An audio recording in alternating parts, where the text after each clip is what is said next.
Hey, Adam here. This week I wanted to talk about an interesting marketing pattern I have noticed.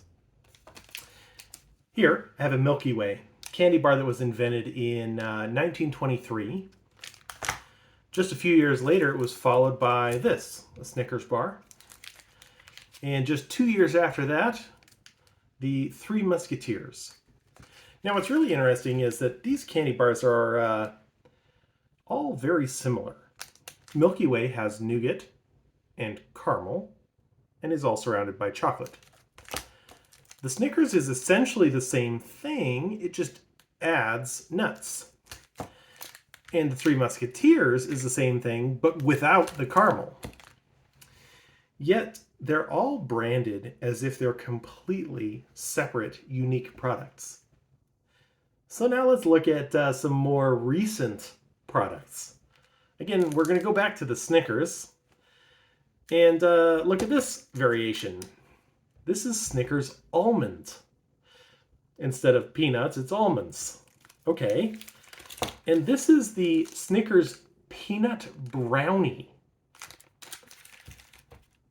The variations between these three candy bars are easily as big as the variations between these three candy bars.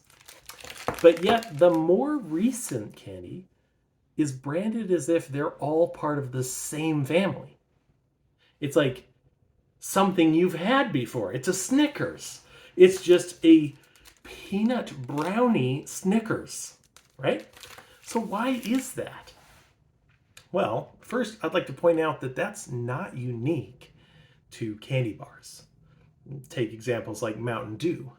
There's a bunch of different flavors of Mountain Dew that all have interesting names.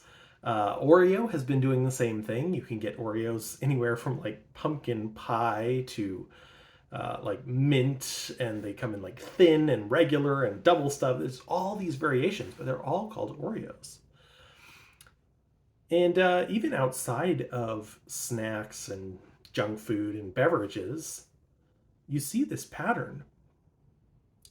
Take, for example, movies. There have been 3 different actors who performed as a live action Spider-Man just since the 90s. Not to mention all of the like animated and other variations on the same. Why did we need to make Spider-Man 3 times? Why is the entire like Marvel Cinematic Universe like one series of connected movies? Even some of the older movies, like take The Magnificent Seven, that was remade recently. And Disney has been doing this a bunch as well, taking their old animated movies and making live action versions of them. I think the answer, or at least what I think explains this marketing pattern, is easy to see if we look at the Pirates of the Caribbean franchise. That itself was not an original idea. It was made based on a Disney ride. But the first Pirates of the Caribbean movie is pretty commonly the most loved. Everyone seems to think that one's great. And in fact, on Rotten Tomatoes, it got 80%. The second got 55%. The third got 44%.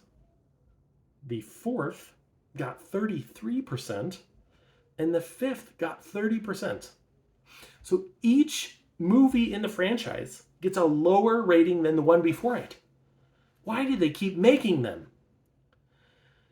Well, this might surprise you, but the first Pirates of the Caribbean movie made the least money of the entire franchise. All 4 movies that followed it made substantially more money than the first one did. And I think that is the pattern. That's why we see new things being branded as if they're just a variation of something that exists. People prefer familiarity over novelty. They would rather pay money for something they know than for something that's new.